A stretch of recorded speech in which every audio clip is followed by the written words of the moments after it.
today on Lucian has no idea what the fuck doing. We have my top 15 fanfics of 2023. Also, I don't care if it's July, let me have this. In 15th place, we have Main Factor by Angel Rin. I really like this one. It's a lot of nostalgia for me because of a very specific song. We know what I'm talking about. In 14th place, we have Lean in There Is a Moral Obligation by Low Coherency. This one is pretty obscene, but it's still a good story. I absolutely despise Chalui as a ship. I don't know why, but for some reason, if they're out, like, it's like quite as bad. I don't know why. It's pretty hypocritical of me, honestly, but it isn't too bad. In 13th place is A Siren Apprentice by Akluopovia, and Podfic by Semper Fiona Podfic. Both are pretty good, but Semper Fiona Podfic has a very nice reading voice, and Akluophobia's storytelling is very nice. Yeah, I am a bit biased towards this fandom though, so. In 12th place, we have The Crew of the Octopus by Ace Sometimes Writes. I really like the story, not just because I love the Octonauts, but because of the way the dynamics between the crew are explored and the identities of each member, and like the focus, the descriptions. It's very nice. I know in the tags they said that they're bad at writing, but it is very good. 10 out of 10.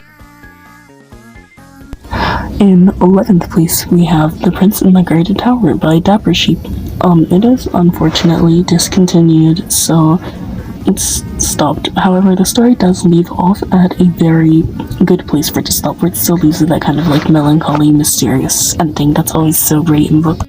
I am again biased towards the game and also the writer. I very much enjoy Dapper Sheep's writings. They have a lot of great stuff. In 10th place, we have I'll Be Yours and You'll Be Mine by Ainsley Morning. The relationship between Seiki Yusuke and Teru Makoto is very nice, and I think it's a great ship because people, like, they are both sibling homes, so makes sense they'd end up together. Also, the heartwarming moments between the characters is just very great, especially considered to what they're doing in the rest of the fanfiction.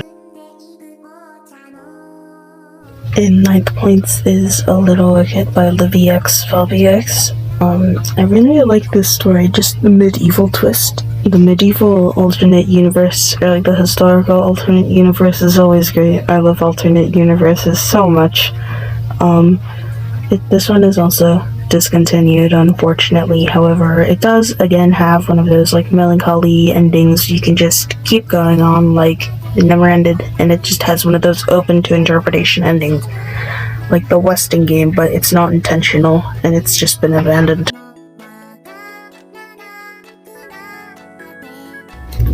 As for 8th place, I think it's Soulbounded by Yo-Yo Ha. I really like this one. Just the character dynamics, they're so in character, not OOC. Yeah, it's really great. I love it so much, but like the way, the ending, it's amazing. I don't want to spoil anything because I know probably haven't read this one. It's really good though. Again, very biased towards the fandom.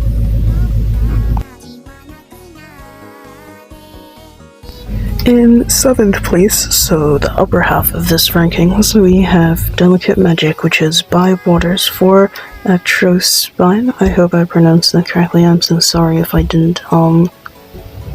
It's great. The fact that it just ends with, like, Kyoya having to realize something about himself. So great. Kyoya X Tamaki is my favorite ship, OTP, so I'm again biased, but we all have biases, don't we?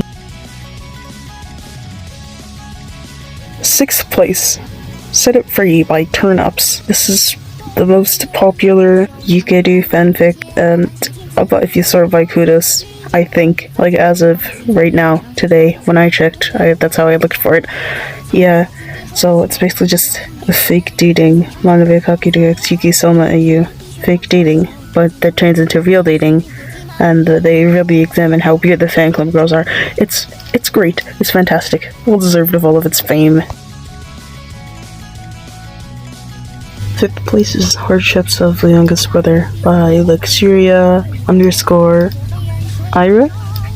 I'm not sure. It's very long. The ending is so sad. I cried a lot. Spoiler warning, Kira gets AIDS and then dies, so there's that going for it. In 4th place is Your World by Calliophia Eiling and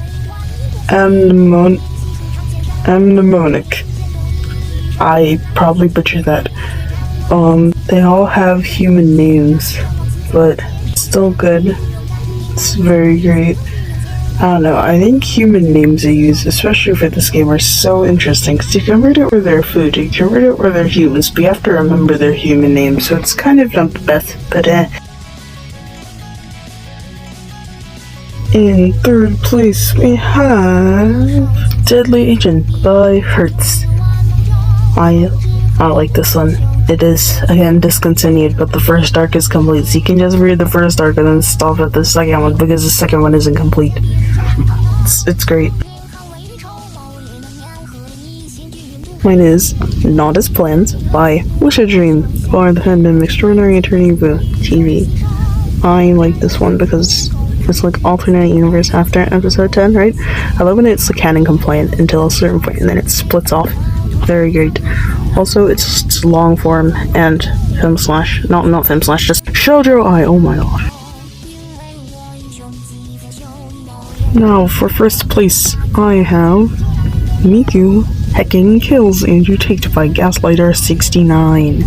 I love this one because Andrew Tate gets killed and Hatsune Miku kisses Rin. It's great. It's fantastic. Anyone who doesn't like it is probably either an Andrew Tate fan or a Rinku anti. So